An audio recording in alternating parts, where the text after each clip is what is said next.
Após a promessa de celular e internet grátis para eleitoras, o resultado prático foi um só. O próprio comitê de Flávio Bolsonaro confirmou, em documento interno, que Lula estava colhendo dividendos eleitorais com a crise tarifária.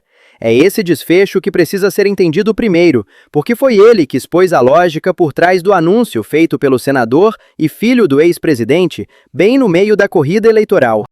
Pense na cena. Você abre o noticiário e vê um político prometendo dar telefone e pacote de dados de graça, especificamente para mulheres que vão às urnas.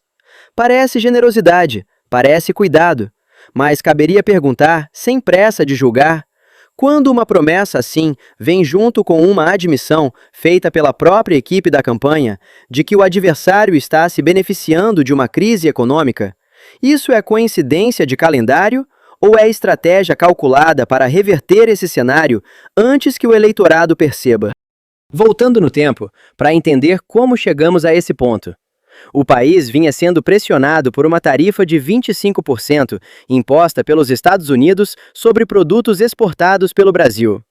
Esse tarifaço mexeu com setores inteiros da economia, encareceu cadeias produtivas e gerou instabilidade sentida por quem trabalha, por quem exporta, por quem depende do câmbio para fechar as contas no fim do mês.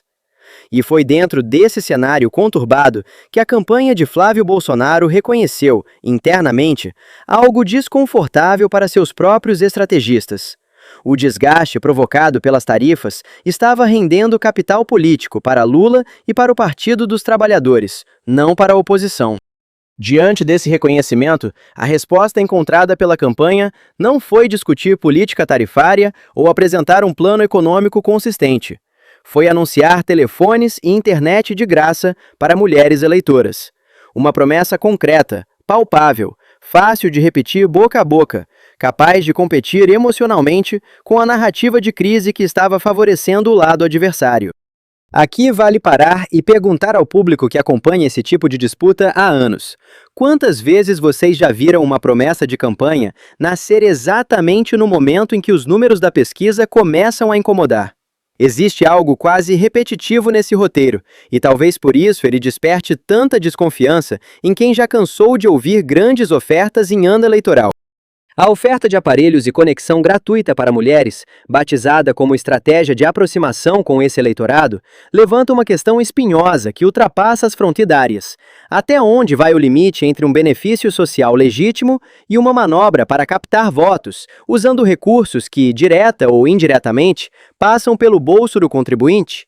Essa linha nem sempre é nítida, e é justamente essa ambiguidade que alimenta o debate público e jurídico em torno do episódio.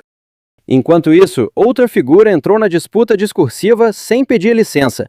Renan Santos, ligado ao movimento Missão, decidiu não poupar nenhum dos dois lados. Ele criticou publicamente tanto Lula quanto Flávio Bolsonaro, pela forma como cada um lidou com a crise das tarifas, tentando se colocar como uma terceira via, alguém que aponta os erros dos grandes nomes sem se filiar a nenhum deles. Esse movimento de Renan Santos reforça um ponto que fica cada vez mais difícil de ignorar.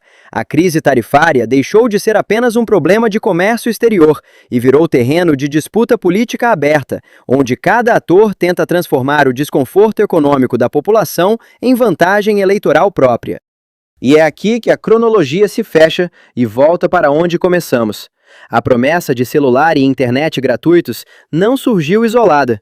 Ela é resposta direta a um cálculo interno que a própria campanha de Flávio fez e admitiu, de que o desgaste das tarifas estava beneficiando o campo adversário.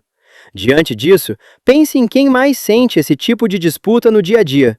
A aposentada que depende de reajuste, o trabalhador que vê o preço do arroz e do gás subir, a família que teme que promessas eleitoreiras sejam pagas, mais cedo ou mais tarde, com dinheiro público que poderia ir para saúde, segurança, educação. Fica a pergunta que cada um responde à sua maneira, dependendo de que lado da mesa está sentado. Promessa de telefone grátis em ano de eleição é política pública pensada para incluir quem mais precisa? Ou é isca eleitoral disfarçada de cuidado social? E você, lembrando de outras promessas parecidas que já viu passar por aí, ficaria mais tranquilo sabendo que o benefício veio de um cálculo estratégico admitido pela própria campanha? Ou isso muda completamente a forma como enxerga o gesto?